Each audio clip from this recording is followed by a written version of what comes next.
नागरिकता, नागरिकता क्या होता है इसको हम लोग समझते हैं।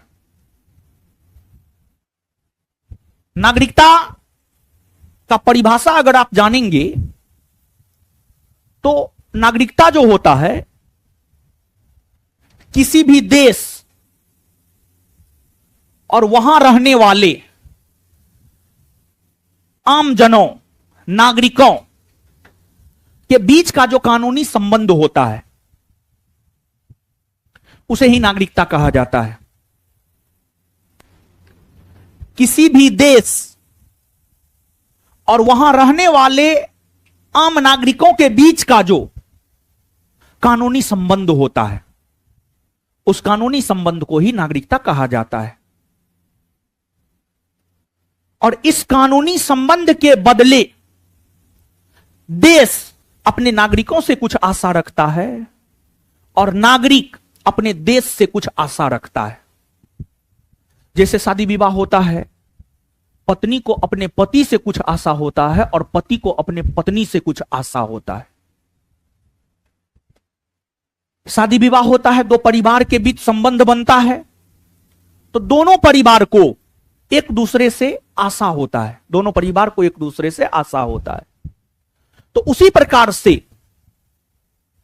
देश में रहने वाले नागरिकों को देश से कुछ आशा होता है और देश को नागरिकों से कुछ आशा होता है। देश को नागरिकों से यही आशा होता है कि अगर देश पर संकट का बादल मंडराया तो नागरिक देश सेवा में जुट जाए, नागरिक देश की सेवा करे, नागरिक राष्ट्र की सेवा करे, नागरिक अपने आप को राष्ट्र के लिए समर्पित कर दे। देश आपसे यही आशा रखता है। अब आप नागरिक हैं, हम नागरिक हैं, तो हम देश से यह आशा रखते हैं कि हमें देश में कुछ विशेषाधिकार मिले, हमें देश में कुछ विशेषाधिकार मिले। और भारत के संविधान ने भारत के नागरिकों को विशेषाधिकार दिया है। क्या विशेषाधिकार दिया है? भारत के संविधान ने भारत के नागरिकों को पहला विशेषाधिकार तो यही दिया है कि भारत में संवैधानिक पद को प्राप्त भारत का नागरिक कर सकता है। आप कोई भी संवैधानिक पद प्राप्त करने की योग्यता जानिए। जैसे राष्ट्रपति बनने की योग्यता क्या है, उपराष्ट्रपति बनने की योग्यता क्या है, सुप्रीम कोर्ट के न्यायाधीश बनने की योग्यता क्या है, प्रधानमंत्री बनने की योग्यता क्या है, मुख्यमंत्री बनने की योग्यता क्या है, राज्यपाल बनने की योग्यता क्या है। कोई भी संवैधानिक पद जाकर के देखिए, उसमें पहला योग्यता यही होता है भारत का नागरिक हो। भारत में जानते हैं दूसरे देश का नागरिक संवैधानिक पद को प्राप्त नहीं कर सकता है, दूसरे देश का नागरिक संवैधानिक पद को प्राप्त नहीं कर सकता है। तो भारत में संवैधानिक पद को प्राप्त भारत के नागरिक ही करते हैं। फिर भारत में लोकतांत्रिक शासन प्रणाली है और लोकतंत्र में चुनाव होता है।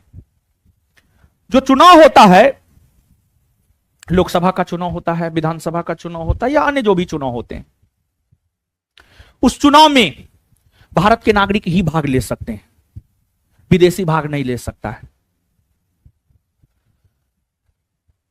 दूसरी बात, चुनाव में जो मतदान होता है, मतदाता भी भारत का नागरिक ही हो सकता है, विदेशी नहीं हो सकता है। भारत में जो गवर्नमेंट जॉब होता है, सरकारी नौकरी होता है, उसमें भारतीयों को प्राथमिकता दी जाती, भारतीयों को प्राथमिकता दी जाती, भारतीयों को प्राथमिकता दी जाती है। और कुछ ऐसे मौलिक अधिकार होते हैं जो सिर्फ भारत के लोगों को ही प्राप्त होता है, विदेशियों को प्राप्त नहीं होता है। तो ये सब विशेष अधिकार भारत के नागरिकों को मिला है। हम भारत के नागरिक हैं तो हमें कुछ ना कुछ विशेष तो मिलना ही चाहिए। अब जैसे दो परिवार के बीच ही संबंध स्थापित होता है तो आप देखते होंगे कि अगर एक किसी के यहां कोई फंक्शन हो रहा है तो वो अपने समधी को या उसके पूरे परिवार को निमंत्रण देते हैं, पूरे गांव को तो नहीं दे देते हैं। तो जिस दो परिवार के बीच संबंध स्थापित हुआ है, दोनों को एक दूसरे से आशा होता है, दोनों एक दूसरे के लिए समर्पित रहता है, दोनों एक दूसरे को आमंत्रित करता है विशेष फंक्शन में। तो उसी प्रकार से नागरिकता, देश के आम नागरिक और देश के बीच का जो कानूनी संबंध है वही आपको नागरिकता कहलाता है। और अगर आप भारत देश के नागरिक हैं तो आपको भारत में कोई भी संवैधानिक पद प्राप्त करने का अधिकार है, भारत में चुनाव लड़ने का अधिकार है, भारत में मतदान करने का अधिकार है, और कुछ मूल अधिकार विशेष तौर पर सिर्फ आप ही को मिलता है, सबको नहीं मिलता है। अगर भारत की बात की जाए तो भारत में हम सभी भारतीय सिर्फ और सिर्फ भारत के नागरिक हैं। भारत में हम सभी भारतीय सिर्फ और सिर्फ भारत के नागरिक हैं। हम किसी राज्य विशेष के नागरिक नहीं हैं। जैसे ऐसा नहीं होता है कि आपका जन्म बिहार में है तो आप बिहार के नागरिक हैं, आपका जन्म उत्तर प्रदेश में हुआ है तो आप उत्तर प्रदेश के नागरिक हैं, आपका जन्म झारखंड में हुआ है तो आप झारखंड के नागरिक हैं, आपका जन्म उत्तराखंड में हुआ है तो आप उत्तराखंड का नागरिक हैं, आपका जन्म पश्चिम बंगाल में हुआ है तो आप वहां के नागरिक हैं। नहीं, हम सभी सिर्फ और सिर्फ भारत के नागरिक हैं। हम सभी किसी राज्य विशेष के नागरिक नहीं होते हैं। क्या बिहार सरकार आपको नागरिकता दिया है? ना मिला होगा। जहां के भी हैं वहां की सरकार आपको नागरिकता दिया है? ना दिया होगा, ना मिला होगा। क्योंकि हम लोग राज्य विशेष के नागरिक होते ही नहीं हैं। हम लोग होते हैं सिर्फ और सिर्फ देश के नागरिक, भारत के नागरिक होते हैं, भारत के नागरिक होते हैं। यानी भारत में एक हरी नागरिकता है, एक ही नागरिकता है। भारत में हम सिर्फ और सिर्फ भारत के नागरिक हैं। यानी भारत में एकल नागरिकता है, और भारत में एकल नागरिकता है, और भारत में एकल नागरिकता संबंधी प्रावधान की अगर बात की जाए तो भारत में जो एकल नागरिकता संबंधी प्रावधान है ये ब्रिटेन से लिया गया है। भारत में जो एकल नागरिकता संबंधी प्रावधान है ये ब्रिटेन से लिया गया, ब्रिटेन से। ब्रिटेन में भी कोई भी व्यक्ति किसी राज्य विशेष का नागरिक नहीं होता है, बल्कि ब्रिटेन में भी कोई भी व्यक्ति जो है सिर्फ और सिर्फ ब्रिटेन का नागरिक होता है, वो किसी राज्य विशेष का नागरिक नहीं होता है। उसी प्रकार से अगर हम लोग भारत की बात करें तो भारत में हम किसी राज्य विशेष के नागरिक नहीं होते हैं, बल्कि सिर्फ और सिर्फ भारत के नागरिक होते हैं। और हम भारत के नागरिक होते हैं इसी वजह से भारत के भीतर कहीं भी आने जाने का अधिकार हमें भारत के संविधान ने दिया है। भारत के संविधान के अनुच्छेद 19 को पढ़िए। अनुच्छेद 19 हमें पूरे भारतवर्ष के भीतर कहीं भी आने जाने का अधिकार देता है, बिना रोक टोक के, बिना रोक टोक के कहीं भी आने जाने का अधिकार देता है। कोई हमारे साथ रोक टोक नहीं कर सकता है। जैसे हम बिहार में पैदा हुए, हम बंगाल में जाएंगे तो बंगाल के लोग हमको नहीं रोक सकते हैं कि आप बंगाल क्यों आए हैं, समझे। वहीं अगर आप देखेंगे अमेरिका, स्विट्जरलैंड, अमेरिका और स्विट्जरलैंड जैसे देशों में दोहरी नागरिकता है। अमेरिका और स्विट्जरलैंड जैसे देशों का अगर आप अध्ययन करेंगे तो आप यह पाएंगे कि अमेरिका और स्विट्जरलैंड जैसे देशों में दोहरी नागरिकता का प्रावधान है। वहां पर वहां के लोग राज्य विशेष के भी नागरिक होते हैं और देश के भी नागरिक होते हैं।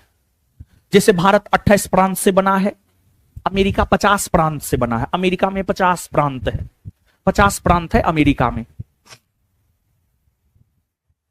अमेरिका में अगर कोई व्यक्ति अमेरिका का नागरिक है और अमेरिका के साथ साथ दक्षिणी डकोटा प्रांत का नागरिक है, दक्षिणी डकोटा वहां का एक प्रांत है, तो अगर कोई व्यक्ति दक्षिणी डकोटा का नागरिक है तो उसे दक्षिणी डकोटा की राज्य सरकार भी नागरिकता देगा और अमेरिका की सरकार भी नागरिकता देगा। उसके पास दो दो नागरिकता होगा, वही दोहरी नागरिकता है। अब देखिए, किसी भी देश में अगर आप देखेंगे तो नागरिक दो प्रकार के होते हैं, एक देशी और एक विदेशी। किसी भी देश में अगर आप देखेंगे तो किसी भी देश में नागरिक दो प्रकार के होते हैं, एक देशी और दूसरा विदेशी। जैसे भारत है, भारत में भी नागरिक दो प्रकार के मिलेंगे, देशी और विदेशी। अब देशी जैसे आप सब लोग, हम सभी लोग भारत के देशी नागरिक हैं, हम सभी लोग भारत के मूल नागरिक हैं, हम सभी लोग भारत के देशी नागरिक हैं।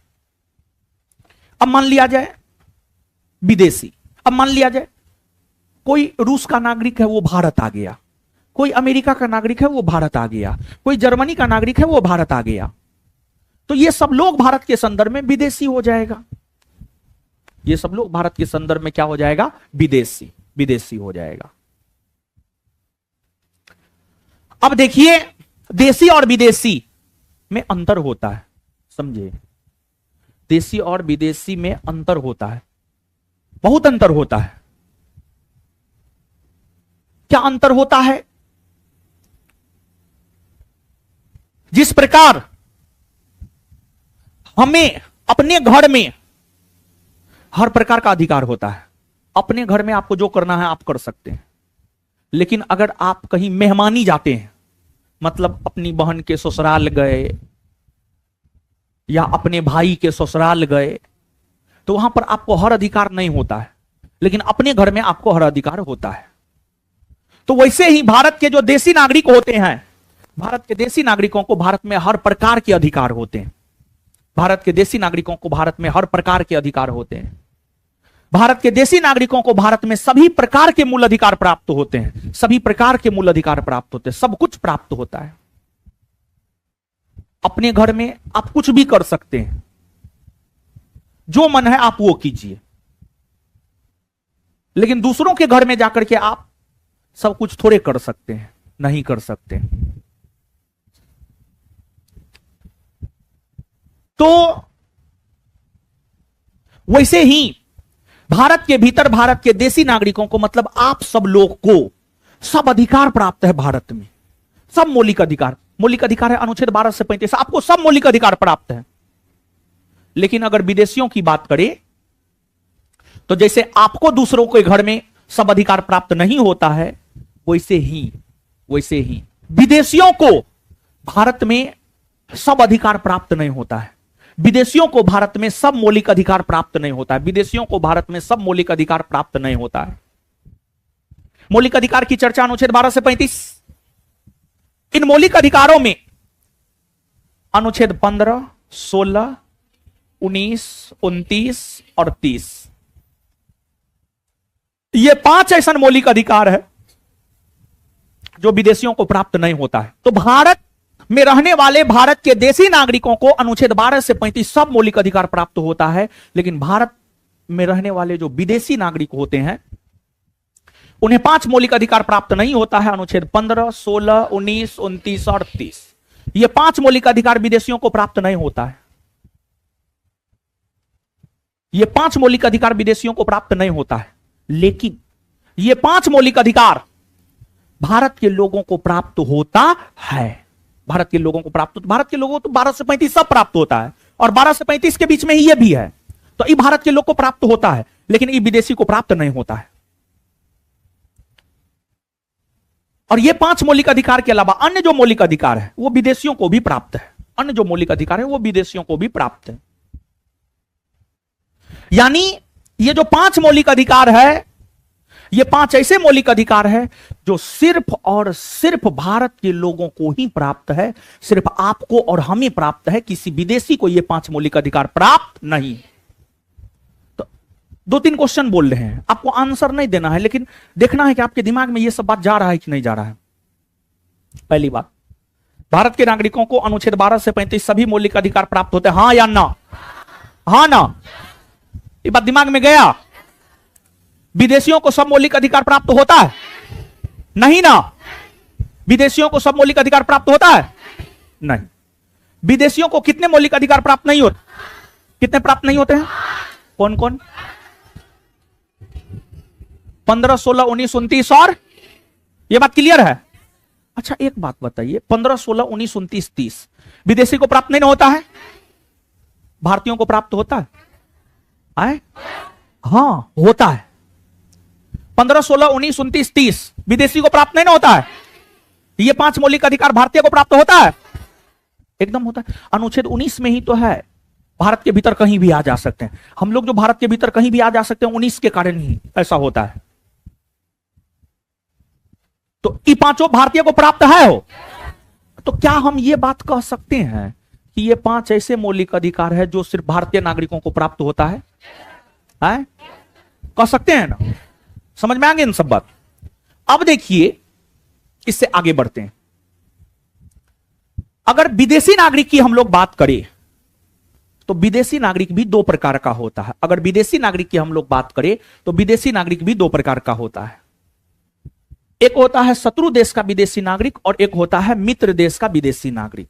एक होता है शत्रु देश का विदेशी नागरिक और एक होता है मित्र देश का विदेशी नागरिक। शत्रु देश के विदेशी नागरिक और मित्र देश के विदेशी नागरिक में अंतर स्पष्ट करता है अनुच्छेद 22। कैसे? तो इसको समझिए।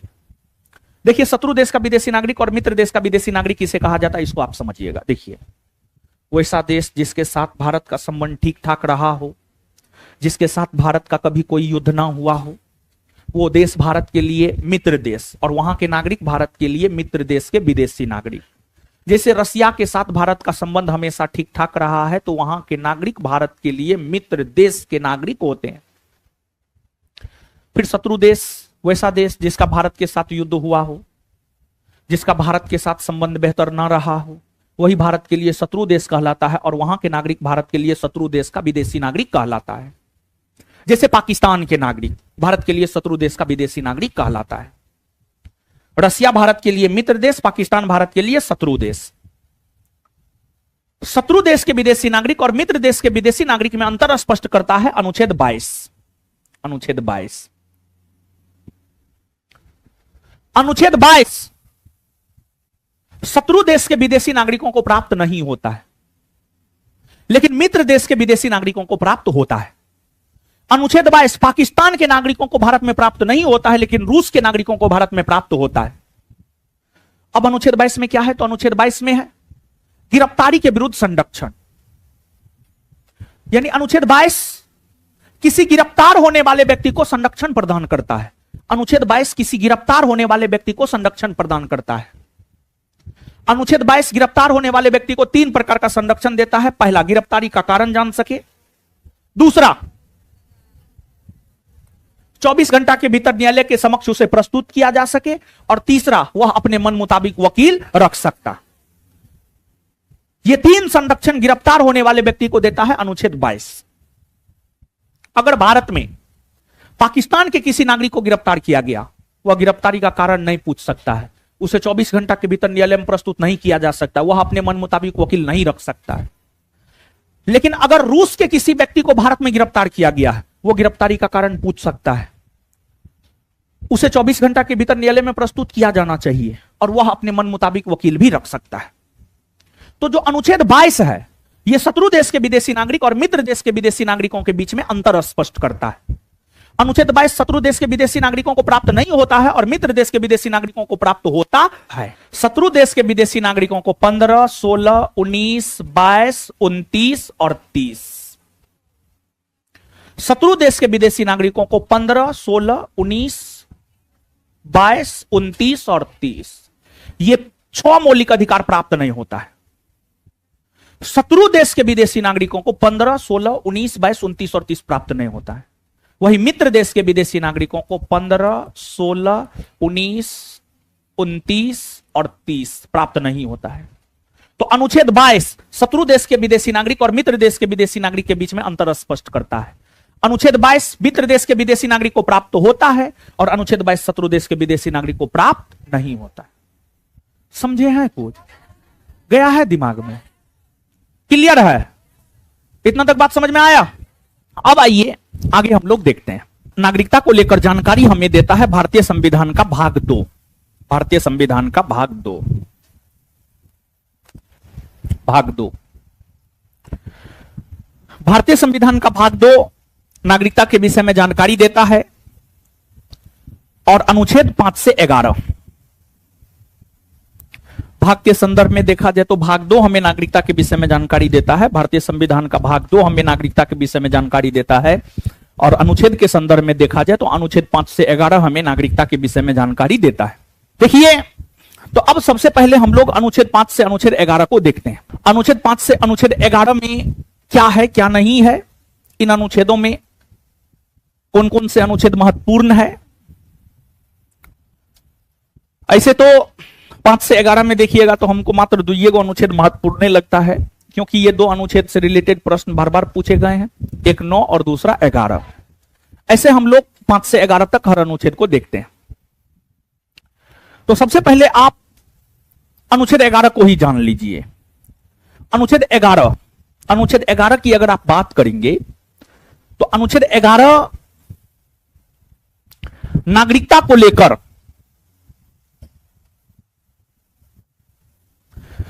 कानून बनाने का अधिकार भारत की संसद को देता है। अनुच्छेद 11 की अगर हम बात करें तो जो अनुच्छेद 11 है यह नागरिकता को लेकर कानून बनाने का अधिकार देता है भारत की संसद को। सुनिए, जैसे आपने लास्ट चैप्टर पढ़ा है संघ राज्य क्षेत्र, उसमें नए राज्यों का निर्माण करना किसका काम था? संसद का ना। नए राज्यों को भारत में प्रवेश दिलाना किसका काम था? संसद का ना। राज्य को पुनर्गठित करके उससे राज्य का दर्जा छीनकर उसे केंद्र शासित प्रदेश में बदल देना किसका काम? किसका काम था? संसद का काम ना था ये सब। तो उसी प्रकार से जो नागरिकता है, जो सिटीजनशिप है, नागरिकता को लेकर कानून बनाता है भारत की संसद। और भारत की संसद नागरिकता देने को लेकर भी कानून बनाता है और नागरिकता छीनने को लेकर भी कानून बनाता है। भारत की संसद आपको नागरिकता दे भी सकता है, आपको नागरिकता देने को लेकर भी कानून बना सकता है, और भारत की संसद आपकी नागरिकता छीन भी सकता है। भारत की संसद आपकी नागरिकता छीनने को लेकर भी कानून बना सकता है। भारत की नागरिकता छीनने को लेकर भी कानून भारत की संसद बना सकता है।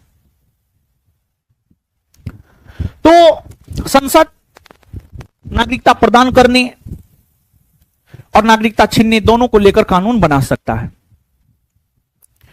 और जब यह अधिकार अनुच्छेद 11 ने संसद को दिया है तो संसद ने इस अधिकार का प्रयोग करते हुए नागरिकता को लेकर पहली बार कानून बनाया 1955 में।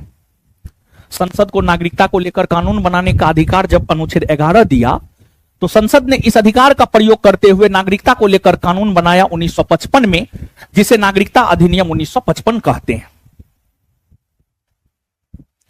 जिसे नागरिकता अधिनियम 1955 कहते हैं, जिसे नागरिकता अधिनियम 1955 कहते हैं।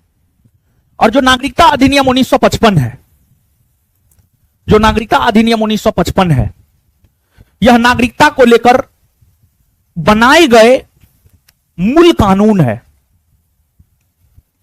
नागरिकता को लेकर बनाए गए मूल कानून की अगर आप बात करेंगे तो नागरिकता को लेकर बनाए गए मूल कानून नागरिकता अधिनियम 1955 है। और नागरिकता अधिनियम 1955 में कई दफा संशोधन हुआ है और इसमें संशोधन भी संसद ने ही किया है। इसमें संशोधन 1957 में हुआ, 1960 में हुआ, 1985 में हुआ, 1986 में हुआ, 1992 में हुआ, 2003 में हुआ, 2005 में हुआ, 2015 में हुआ, 2019 में हुआ।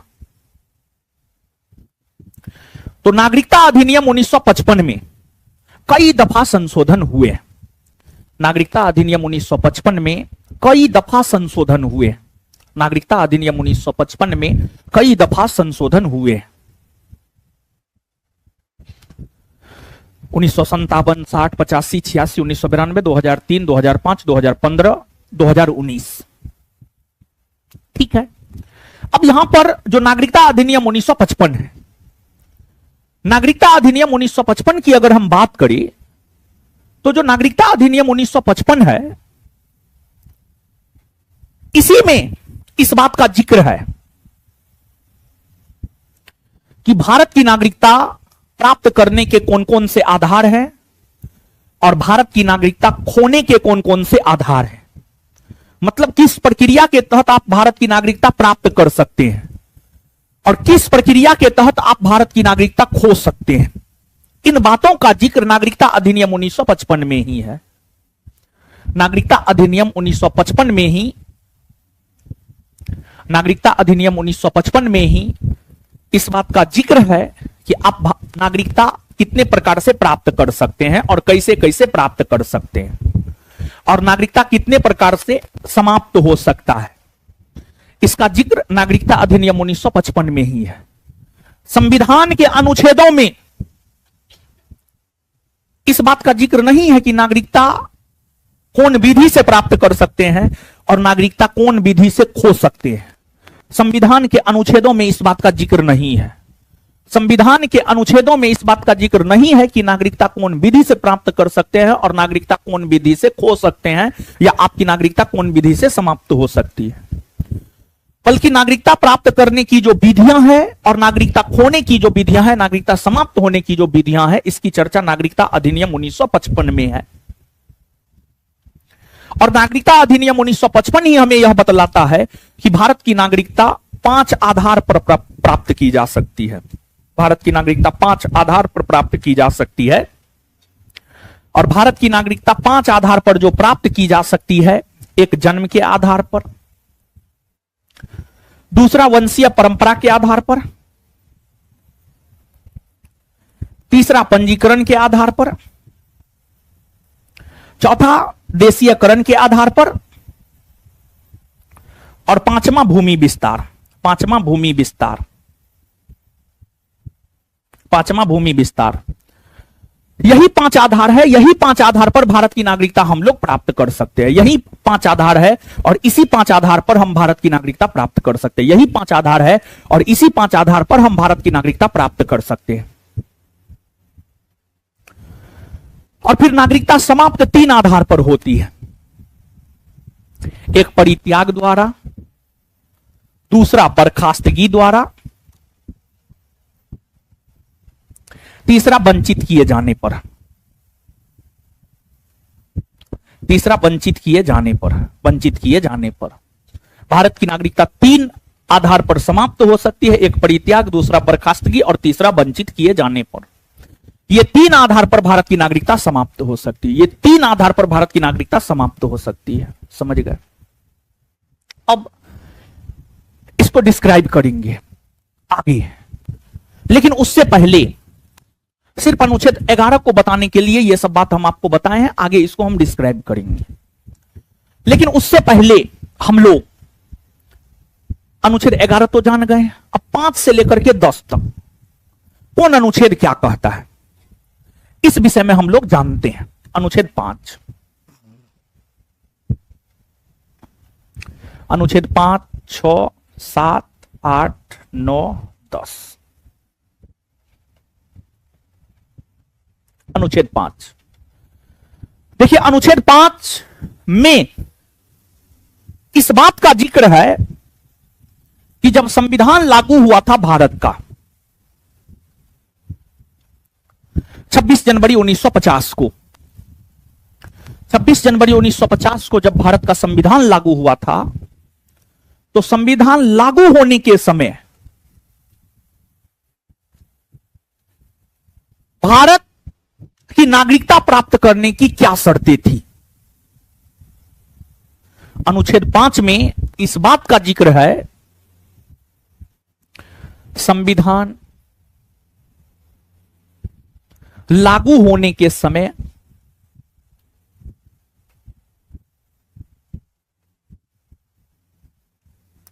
नागरिकता प्राप्त करने की क्या शर्तें थी।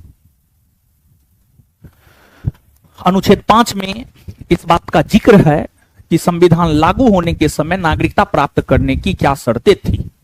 संविधान लागू होने के समय नागरिकता प्राप्त करने की क्या शर्तें थी, इस बात का जिक्र अनुच्छेद 5 में है। मतलब जब 26 जनवरी 1950 को संविधान लागू हुआ था, तो उस समय किन आधारों पर भारत की नागरिकता लोगों को दी जा रही थी। तो 3 आधार थे। 3 आधार थे। संविधान लागू होने के समय 3 आधार पर लोगों को भारत की नागरिकता दी जा रही थी। यह देखा जा रहा था, पहला यह देखा जा रहा था कि उसका जन्म भारत में हुआ है या नहीं हुआ है। अगर जन्म भारत में हुआ है तो उसे भारत का नागरिक माना गया। दूसरा यह देखा जा रहा था कि उसके माता या पिता में से कोई भी एक भारतीय है या नहीं। अगर माता या पिता में से कोई भी एक भारतीय था तो उसे भारत की नागरिकता दी गई। और तीसरा यह देखा जा रहा था कि वह संविधान लागू होने के 5 वर्ष पहले से भारत में रह रहा है या नहीं रह रहा है।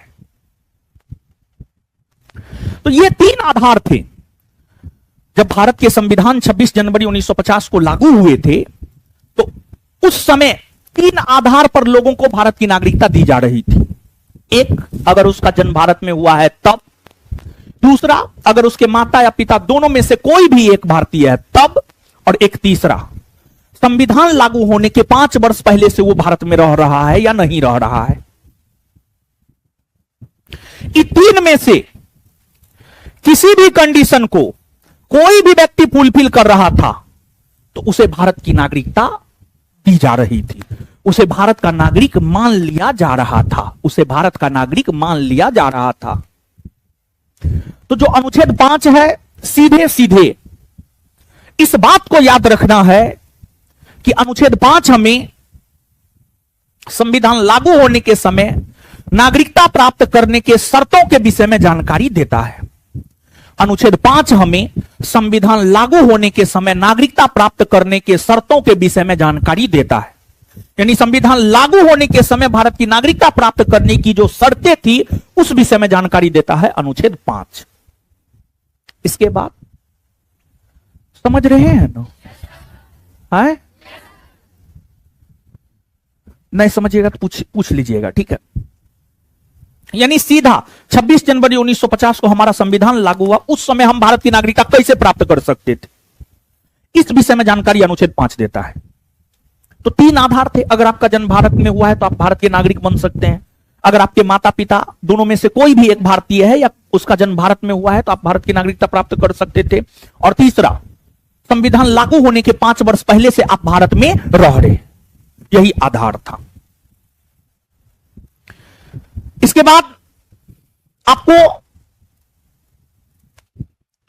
अनुच्छेद 6। देखिए एक बात बताइए, भारत का विभाजन हुआ और जब भारत का विभाजन हुआ पाकिस्तान बना? नहीं बना? बना ना? भारत का विभाजन हुआ और पाकिस्तान बना। और जब भारत का विभाजन हुआ और पाकिस्तान बना तो भारत के कुछ लोग पाकिस्तान गए और पाकिस्तान के कुछ लोग भारत आए।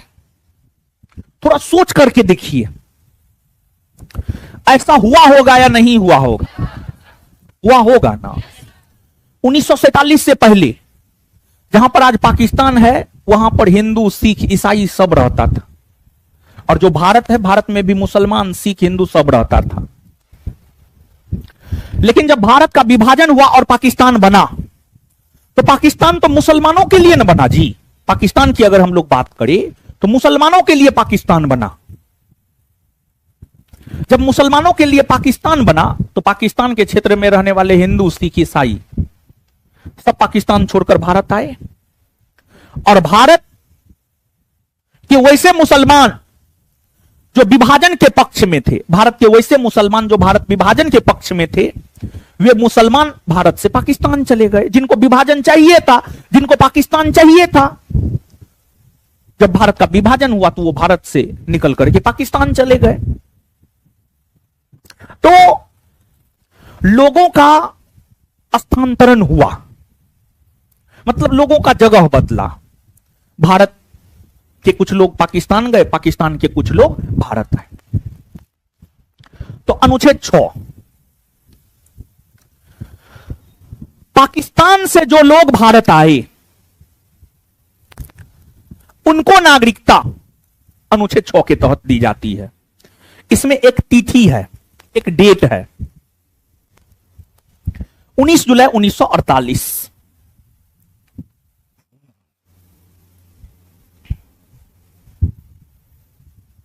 19 जुलाई 1948। गौर से सुनिए, समझिए।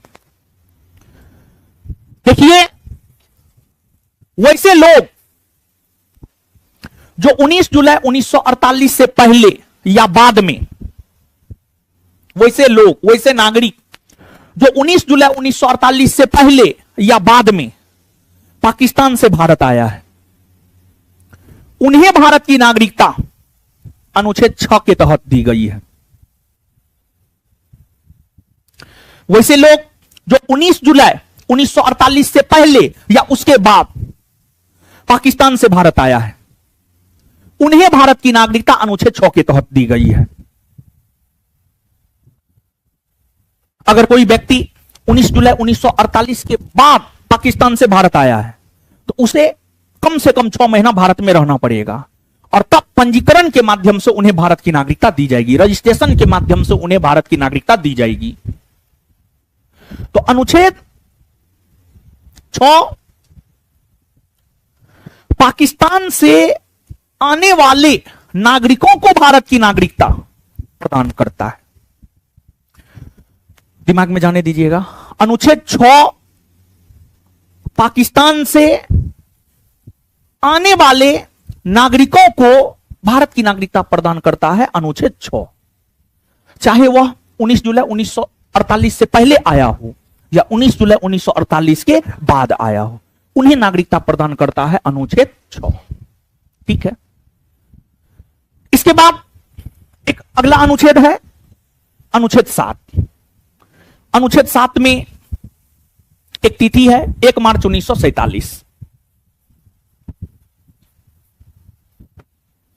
देखिए, समझिएगा, 1 मार्च 1947 अनुच्छेद 7 को समझा रहे हैं। 6 समझ गए हैं ना, कोई दिक्कत नहीं ना है। अनुच्छेद 7 को समझा रहे हैं। 1 मार्च 1947 के बाद 1 मार्च 1947 के बाद अगर कोई भारतीय नागरिक भारत से पाकिस्तान चला गया, 1 मार्च 1947 के बाद अगर कोई भारतीय नागरिक भारत से पाकिस्तान चला गया, लेकिन पाकिस्तान की राजनीतिक व्यवस्था को देखते हुए उसे लगा कि ना, हमारे लिए सुरक्षित भारत ही है, तो फिर से वो पाकिस्तान से आ गए भारत। उस प्रकार के लोगों को भारत की नागरिकता दी जाती है अनुच्छेद 7 के तहत। एक बार फिर से सुनिएगा, 1 मार्च 1947 को या उसके बाद अगर कोई भारतीय नागरिक पाकिस्तान गया, कुछ दिनों तक पाकिस्तान में रहने के बाद फिर से वो भारत आ गया, उस प्रकार के नागरिकों को भारत की नागरिकता दी जाती है अनुच्छेद 7 के तहत। अनुच्छेद 7 के तहत। तो एक बात बताइए, अगर आप समझे हैं अनुच्छेद 6 और 7 में कुछ अंतर है कि ना है ना हो? अच्छा सुनिएगा, क्या यही अंतर है जो हम बोल रहे हैं? पाकिस्तान से जो लोग सीधे भारत आए उन्हें भारत की नागरिकता अनुच्छेद 6 के तहत, और जो लोग भारत से पाकिस्तान गए और फिर से पाकिस्तान से भारत आए उन्हें भारत की नागरिकता दी जाती है अनुच्छेद 7 के तहत। क्या यही अंतर है 6 और 7 में? दिमाग ओपन करके रख ले हैं ना, दिमाग ओपन करके रख ले हैं तो समझ में आ गया होगा, और दिमाग बंद करके रख ले होंगे तो समझ में नहीं आया होगा। इसमें क्या है, कुछ है जी। ठीक, अब हम लोग देखते हैं अनुच्छेद 8। अनुच्छेद 8 देखिए, अनुच्छेद 8 को समझने से पहले एक बात को समझिए। PIO, person of Indian origin को समझिए आप। PIO, person of Indian origin को समझिए। पर्सन ऑफ इंडियन ओरिजिन को समझ लिए, तब अनुच्छेद 8 को समझिएगा तो आपको एकदम समझ में आ जाएगा। PIO,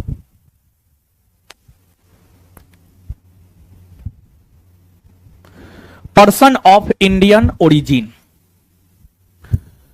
भारतीय मूल का व्यक्ति। पर्सन ऑफ इंडियन ओरिजिन, भारतीय मूल का व्यक्ति, हिंदी होता है इसका।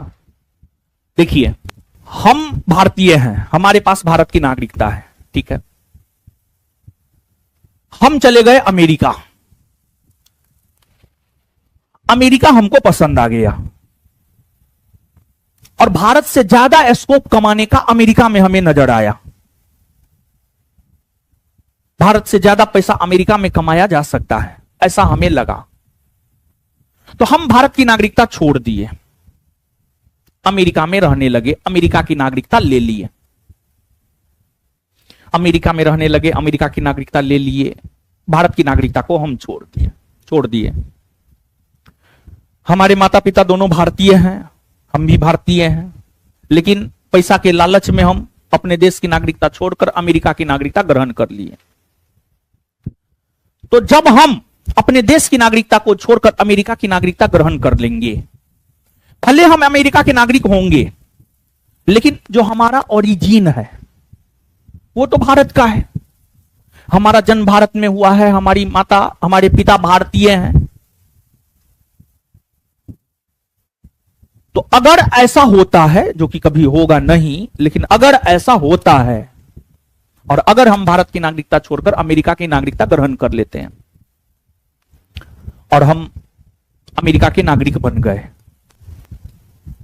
लेकिन मेरा जन्म भारत में हुआ, मां बाप भारतीय, दादा दादी भारतीय, नाना नानी भारतीय, तो हम हो जाएंगे PIO, person of Indian origin. अगर हम भारत की नागरिकता छोड़कर अमेरिका की नागरिकता ग्रहण कर लेंगे तब PIO की श्रेणी में हम आ जाएंगे। मतलब हम भारत के नागरिक नहीं हैं, लेकिन कभी हम भारत के नागरिक हुआ करते थे। हमारा ओरिजिन भारत से हुआ है, हमारा संबंध भारत से रहा है।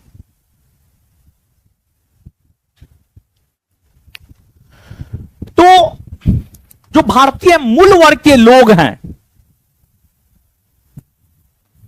वो भारत की नागरिकता, और मान लिया जाए कि हम भारत की नागरिकता छोड़ दिए, हम अमेरिका की नागरिकता ग्रहण कर लिए, फिर से कुछ वर्षों के बाद हमें लगा कि ना, अपने देश की ही नागरिकता लेनी चाहिए, तो फिर से हम अमेरिका की नागरिकता छोड़कर भारत की नागरिकता प्राप्त कर सकते हैं।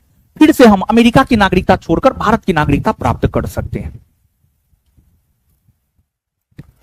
तो जो लोग PIO की श्रेणी में आते हैं, पर्सन ऑफ इंडियन ओरिजिन की श्रेणी में आते हैं, वो अगर भारत की नागरिकता प्राप्त करना चाहता है तो उसे भारत की नागरिकता अनुच्छेद 8 के तहत मिल सकती है। उसे भारत की नागरिकता अनुच्छेद 8 के तहत मिल सकती है। उसे भारत की नागरिकता मिल सकती है अनुच्छेद 8 के तहत। और उसे भारत की नागरिकता पंजीकरण, रजिस्ट्रेशन के जरिए जो है उसे भारत की नागरिकता मिल सकती है, और भारत की नागरिकता उसे अनुच्छेद 8 के तहत मिल सकती है। समझ गए?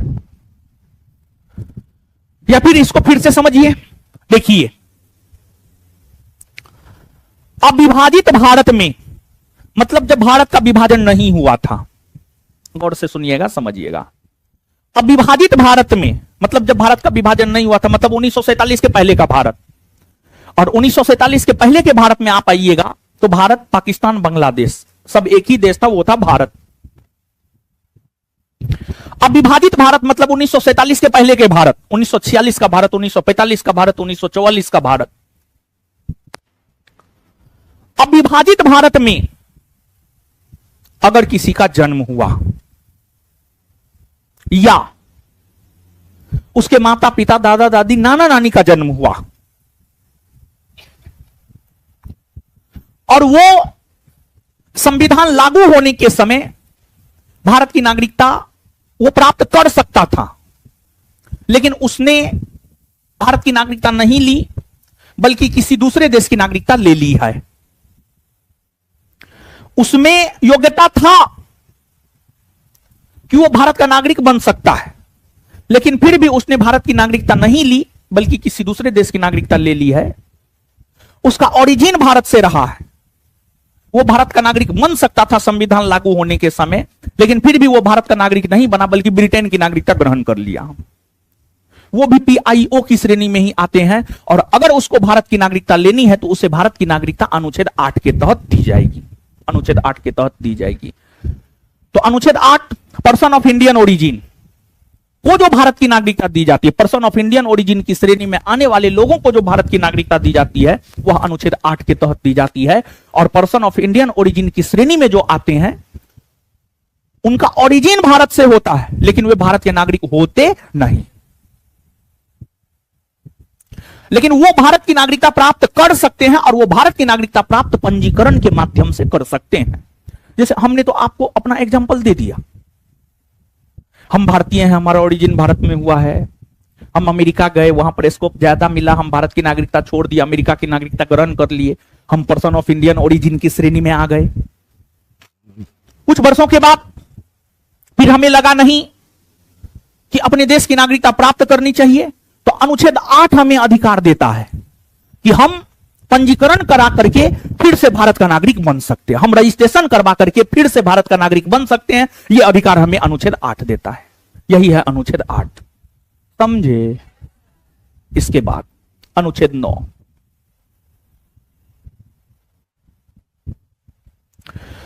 अनुच्छेद 9 देखिए, यह अनुच्छेद कहता है कि अगर आप, यह अनुच्छेद कहता है कि अगर आप किसी दूसरे देश की नागरिकता ग्रहण करते हैं तो भारत की नागरिकता आपकी समाप्त हो जाती है। अनुच्छेद 9 यह कहता है कि अगर आप किसी दूसरे देश की नागरिकता ग्रहण करते हैं तो भारत की नागरिकता आपकी समाप्त हो जाती है। अनुच्छेद 9 यह कहता है कि अगर आप किसी दूसरे देश की नागरिकता ग्रहण करते हैं तो आपकी भारत की नागरिकता समाप्त हो जाती है। जैसे मान लिया जाए कि हम भारतीय नागरिक हैं, लेकिन हम ब्रिटेन की नागरिकता ग्रहण कर लिए, तो हमारी जो भारत की नागरिकता है वह खत्म हो जाएगी। हमारी जो भारत की नागरिकता है वो खत्म हो जाएगी। हम भारतीय नागरिक हैं, मान लिया जाए कि हम रूस की नागरिकता ग्रहण कर लिए, तो हमारी जो भारतीय नागरिकता है वो समाप्त हो जाएगी। यही बात कहता है अनुच्छेद 9। तो अनुच्छेद 9 यह कहता है कि अगर कोई भी भारतीय नागरिक किसी दूसरे देश की नागरिकता ग्रहण करता है तो उसकी भारत की नागरिकता समाप्त हो जाती है। अगर कोई भारतीय नागरिक किसी दूसरे देश की नागरिकता ग्रहण करता है तो उसकी भारत की नागरिकता समाप्त हो जाती है। फिर अनुच्छेद 10, कोई भी भारतीय नागरिक तब तक भारतीय नागरिक बना रहेगा जब तक कि संसद उस प्रकार के विधि का निर्माण किए हुए रहता है। कोई भी भारतीय नागरिक तब तक भारत का नागरिक बने रहेगा जब तक कि संसद उस प्रकार के विधि का निर्माण किए हुए है। संसद अगर चाहे तो आपकी नागरिकता समाप्त करने को लेकर विधि बना सकता है और फिर आपकी नागरिकता समाप्त हो सकती है। अनुच्छेद 10 यही कहता है। मतलब अनुच्छेद 10 संसद को यह अधिकार देता है वह नागरिकों के नागरिकता संबंधी अधिकार बनाकर रखे। अनुच्छेद 10 संसद को यह अधिकार देता है कि वह नागरिकों के नागरिकता संबंधी अधिकार बनाकर रखे। अनुच्छेद 10 संसद को यह अधिकार देता है कि वह नागरिकों के नागरिकता संबंधी अधिकार बनाकर रखे। यही बात है अनुच्छेद 10 में। और अनुच्छेद 11 तो आपने जाना ही है कि अनुच्छेद 11 जो है संसद को नागरिकता को लेकर कानून बनाने का अधिकार देता है। अनुच्छेद 11 जो है नागरिकता को लेकर कानून बनाने का अधिकार भारत की संसद को देता है। 5 से लेकर 11 तक क्लियर हुआ। अब आगे आइए। अब हम लोग समझते हैं जन्म के आधार पर भारत की नागरिकता कैसे प्राप्त होती है। जन्म के आधार पर भारत की नागरिकता कैसे प्राप्त होती है। ठीक है, देखिए, जैसे आप, हम सभी जन्म के आधार पर भारत के नागरिक हैं। हम सभी जन्म के आधार पर भारत के नागरिक हैं। क्यों हम सभी जन्म के आधार पर भारत का नागरिक हैं? क्योंकि एक तो पहली बात यह है, हम सभी का जन्म संविधान लागू होने के बाद हुआ है और संविधान लागू होने के बाद हम सभी का जन्म हुआ है भारत में। संविधान लागू होने के बाद हम सभी का जन्म कहां हुआ है? भारत में हुआ है। और हम सभी के माता पिता का भी जन्म भारत में हुआ है। हम सभी के माता पिता का जन्म भी भारत में हुआ है। हम सभी के माता पिता भी भारतीय हैं और हमारा भी जन्म, आपका भी जन्म भारत में हुआ है। तो हम सभी का जन्म 26 जनवरी 1950 के बाद हुआ है और भारत में हुआ है। हमारी माता और हमारे पिता भारतीय हैं। यही कारण है कि हम सभी लोग जन्म से भारत के नागरिक हैं। और एक बात जानिए, जो व्यक्ति जन्म से भारत का नागरिक होता है उनकी नागरिकता नहीं छीनी जा सकती है। जैसे आप जन्म से भारत के नागरिक हैं, हम लोगों की नागरिकता नहीं छीनी जा सकती है। राहुल गांधी जन्म से भारत के नागरिक हैं, क्योंकि राहुल गांधी का जब जन्म हुआ था तो उनके माता पिता दोनों भारतीय थे। इसी वजह से राहुल गांधी जन्म से भारत के नागरिक है। उनकी नागरिकता नहीं छीनी जा सकती है, हमारी आपकी नागरिकता नहीं छीनी जा सकती है। लेकिन उनकी जो माता है सोनिया गांधी, उनकी जो माता सोनिया गांधी है, वो जन्म से भारतीय नागरिक नहीं रही है। उसका जन्म इटली में हुआ था। प्रधानमंत्री राजीव गांधी उनसे विवाह किए और फिर सोनिया गांधी रजिस्ट्रेशन, पंजीकरण के जरिए भारत की नागरिक बनी है। सोनिया गांधी पंजीकरण रजिस्ट्रेशन के जरिए भारत की नागरिक बनी है। पंजीकरण के आधार पर, देशीयकरण के आधार पर अगर कोई व्यक्ति भारत का नागरिक बना है, उनकी नागरिकता छीनी जा सकती है, उनकी नागरिकता छीनी जा सकती है, उनकी नागरिकता समाप्त हो सकती है। पंजीकरण के आधार पर अगर कोई भारत का नागरिक बना है या बनी है, उनकी नागरिकता समाप्त हो सकती है। लेकिन जो जन्म के आधार पर भारत के नागरिक है, उनकी नागरिकता समाप्त नहीं हो सकती है। सोनिया गांधी की नागरिकता छीनी जा सकती है, सोनिया गांधी की नागरिकता समाप्त हो सकती है, लेकिन राहुल गांधी की नागरिकता समाप्त नहीं हो सकती है, क्योंकि राहुल गांधी जन्म के आधार पर भारत के नागरिक। समझ गए? तो अगर किसी व्यक्ति का जन्म 26 जनवरी 1950 को या उसके बाद भारत में हुआ है, उसके माता पिता दोनों भारतीय है या दोनों में से कोई भी एक भारतीय है, तो वह जन्म के आधार पर भारत का नागरिक माना जाएगा। अब दूसरा, वंशीय परंपरा के आधार पर। देखिए, आपका जन्म भारत में हुआ, आप शादी विवाह किए